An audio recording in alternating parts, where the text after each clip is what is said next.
Y justamente Óscar Becerra nos acompaña, el flamante ministro de Educación. ¿Cómo está? Buenas noches. Se hace cargo de una cartera, acaso la más importante por su peso en el futuro del país, pero asimismo sujeta a las turbulencias políticas y que viene de 2 años muy difíciles por la pandemia. Gracias por concedernos a nosotros la primera entrevista en el cargo. Ha venido afónico, además. Sí, bueno, no, hubiera sonado a pretexto una excusa, entonces quise... Le agradezco la consideración. Antes de entrar de lleno al tema educación, yo quería consultarle sobre sus motivaciones para asumir la cartera, puesto que la ex titular del sector, Patricia Correa, renunció, poniendo en duda el compromiso democrático de esta gestión de gobierno y su respeto a los derechos humanos. Eso se entiende claramente de su carta de renuncia. En esas circunstancias, ¿no?, ¿usted por qué decide asumir ese ministerio?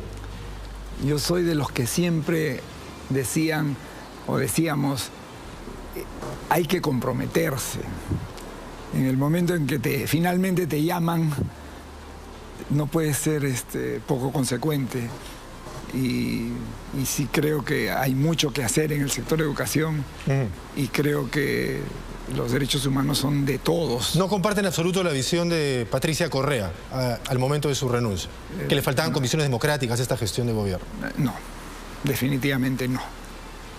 Ahora, hablando de la situación actual de nuestro país y el motivo principal de la turbulencia política, que es el del adelanto de las elecciones, ¿usted personalmente le parece que el horizonte de abril de 2024 es el más adecuado? Es corto para dar resultados, pero aquí, en esta primera entrevista, yo quiero comprometerme a que vamos a hacer el esfuerzo y vamos a hacer algo que se recuerde y que signifique una mejora para las aspiraciones de todos nuestros jóvenes. Eso sin duda es su objetivo en el periodo que tenga como ministro, pero me refería hacia el horizonte de hacer elecciones. Usted como integrante del Ejecutivo, le pregunto, ¿no? Hasta abril del 2024, hablamos de 1 año y 4 meses. Dada la urgencia ciudadana, ¿usted le parece un lapso Esa ha sido nuestra propuesta. Esa ha sido nuestra propuesta y es la que el Congreso ha aprobado. Vamos al tema. Sin embargo, sí, creo que es importante señalar que somos un país al que le cuesta mucho cumplir las normas. Entonces, tenemos unas normas, nos gusten o no nos gusten, deberíamos cumplirlas o cambiarlas de acuerdo a los métodos que las mismas normas fijan. Eso implica tiempo. Exactamente. No se puede embarazar a 9 mujeres para tener un hijo en un mes.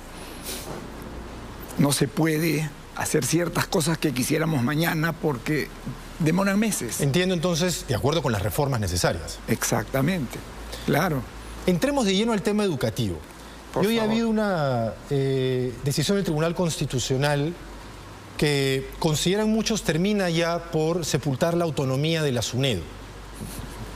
¿Usted está de acuerdo con la decisión que ha tomado el Tribunal Constitucional en cuanto a la nueva composición de su Consejo Directivo? En principio sí, porque yo no creo que termine con la autonomía. De hecho, el actual superintendente es un ex rector, si no me equivoco. Designado por el Ministerio de Educación. Pero es un ex rector, o sea, representa a las universidades y eso le quita autonomía.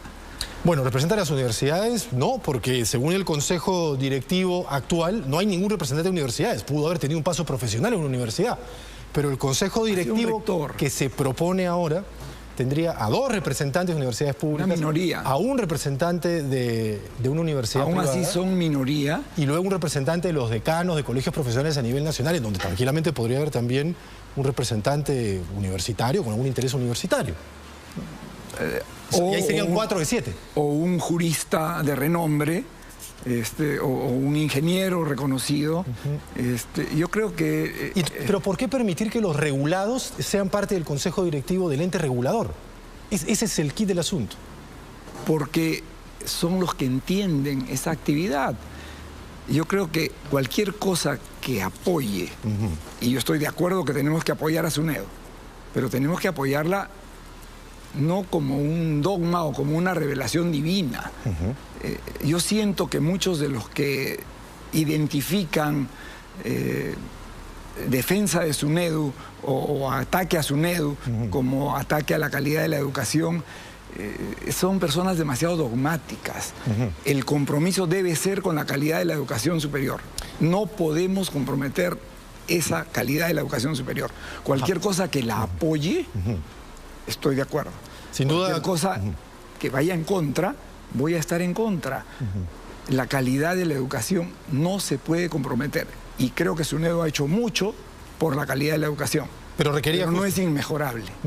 Ahora, como usted señala que, claro, se permitiría la participación de personas que conocen de la educación, pero ojo que el actual Consejo Directivo de SUNEDU tiene docentes universitarios y tiene personas con doctorado con conocimiento de educación, porque bajo el argumento de que conocen de educación o son parte del sector, entonces en la SUNAT, la Superintendencia de Aduanas y Administración Tributaria, debería haber en su consejo directivo un representante de la CONFIEP, otro de ADEX y uno de la Asociación de Bodegueros, porque pagan impuestos y saben de impuestos.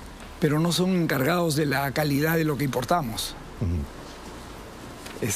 Estamos hablando de algo muy diferente. O sea, la educación superior es una actividad que, en mi opinión, por ejemplo, y es una cuestión ya de opinión, el presupuesto de todas las universidades del Perú no es ni un mínimo porcentaje del de una sola universidad de investigación en un país del primer mundo. Y sin embargo, tenemos una ley y una norma que casi obliga a que las universidades peruanas sean universidades que investigan, research universities. En el primer mundo también existen lo que se llaman las teaching universities, las universidades que enseñan. Pero su mayor prestigio viene de la investigación. No, Oxford, no en las Harvard, Oxford y Harvard, School of Economics, ¿no? Esas son research universities, con presupuestos más grandes que el presupuesto del Perú. Las teaching universities son excelentes universidades que forman excelentes profesionales, pero que no es su único foco publicar, porque además cuando queremos etiquetarnos como Research University y enfatizar las publicaciones, hay todo un mercado que ha pervertido el concepto de publicación, porque la gente publica cosas que nadie cita porque a nadie le importan. Y yo quisiera, para cerrar este tema, porque al final esa es la mayor preocupación. ¿Cómo va a garantizar su gestión la calidad universitaria? Obligando a que se cumplan los estándares que SUNEDU fija. O sea, eso no quiere decir carta abierta para el licenciamiento de ninguna las universidades manera, cuyo licenciamiento ha sido denegado. A una universidad que se le ha denegado el licenciamiento, se le ha denegado, pues, o sea, que hagan el esfuerzo de refundarse, de reinventarse. Pero también es cierto que a universidades que cumplían todas las condiciones se las ha maltratado porque no caían dentro de enfoques que, en mi opinión, eran políticos, y SUNEDU no tiene que ser político. Vamos a hablar ahora de la educación escolar, fundamental. Acaba de terminar el año escolar, pero ya con las mismas ha arrancado la matrícula, y hay padres de familia haciendo colas, por ejemplo. Yo quisiera hablar de ese aspecto. ¿Cómo mejorar esta situación, el día a día, para que el padre de familia no tenga que estar haciendo colas permanentemente como las vemos en el Callao y en Lima Metropolitana? Es difícil, es un gran desafío satisfacer a todos. Todos los padres de familia quisieran que su hijo esté en un colegio como el de Alfonso Ugarte, no tan recientemente ya reconstruido, ¿no?, de estándares internacionales. Sin embargo, no todos caben ahí, y no todos caben ahí porque yo diría que en los últimos 12 años hemos hecho un enorme esfuerzo por retroceder lo que se había avanzado en la educación. Recordemos que entre el 2000 y el 2009, el Perú fue el país que más avanzó en la evaluación de PISA. Entre el 2000 y el 2009, 3 gobiernos. Se avanzó porque habían políticas de Estado, tristemente truncadas por la de infausta recordación, para mi opinión, ministra Patricia Salas, que inauguró su gestión decidiendo incumplir la ley de carrera pública magisterial. Y luego quiso destruir el colegio mayor. Se dedicó a destruir todo lo que encontró, que luego trató de reconstruir o de recomponer el ministro Saavedra, sí. Pero ya a partir de entonces fueron... Ese es el diagnóstico, sin duda. Pero en el día a día, por ejemplo ahora, que vemos a los padres, como usted bien señala, haciendo cola y hasta acampando para poder encontrar una vacante para su hijo. ¿Qué hacer por ellos? Mejorar la calidad de toda la educación. El compromiso primero de un ministro de Educación tiene que ser con la calidad de la educación de los niños del Perú. ¿Se pueden garantizar las clases escolares este 2023 sabiendo que viviremos todavía una turbulencia política que probablemente se alargue? Tenemos que hacerlo y yo creo que luego de la prioridad número 1, que son los niños, está la prioridad número 2, que son los buenos maestros. Énfasis en buenos. Y los buenos maestros no quieren que los chicos se queden sin estudiar. En ese sentido, ¿el FENAT es para usted un interlocutor válido de los maestros? No creo. No creo. Creo que tienen intereses muy marcados en temas políticos, no en temas de calidad de la educación. Es importante lo que está señalando, más aún con el antecedente cercano de la dirigencia sindical del expresidente Castillo. Y finalmente, usted es especialista en tecnología dentro de la rama educativa, ¿no? Quisiera conocer brevemente cuáles son sus principales objetivos de gestión para los meses que vienen. Ya no nos hagamos el horizonte desde 2024 porque en este país nunca se sabe. 6 meses. ¿Cuáles son sus primeros objetivos de gestión? Primer objetivo, tenemos que garantizar el inicio de un año escolar con calidad, en que el padre de familia tenga la seguridad de que ese colegio pequeño que está a 10 cuadras de su casa puede darle a su hijo una educación de calidad tan buena como la de el colegio emblemático que está a hora y media de su casa para que no tenga que ir a hacer cola. Eso tenemos que garantizar la calidad. No podemos tener colegios en los que no hay agua para que los niños se laven las manos.